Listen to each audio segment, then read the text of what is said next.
raha tsy ivona kosa dia ny alarobia lasa teo no nahazo fiara tsy mataho-dalana ireo braomaritry ny antenimera-pirenena maro no mametraka fanontaniana amin'izao fotoana izao ampiasaina amin'iny reto fiara tsy mataho-dalana reto. Ny praime ministre lehiben'ny gouvernemanta manana ny heviny koa mahakasika izay.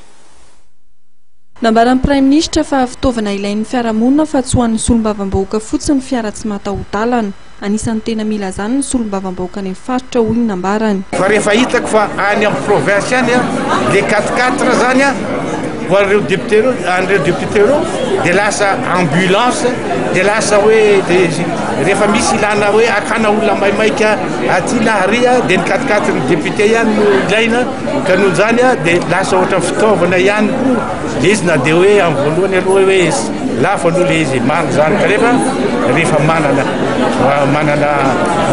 vola ampy amin'izany tsika ina moa ny maharatsy manana 4x4 tsy misy ireny maharatsy raha ohatra ampy ny volantsika ary fantatra koa fa iny 4x4 io dia ohatra fitaovana entiny zareo anatontosana ny asany any amin'ny toerana izay misy azy. Melohan'ny farany fotoam-pivoriana ara-potoana faharoa ny antenimera-pirenena no azon'ny fiara tsy mataho-dalana ny solombavam-bahoaka rehetra.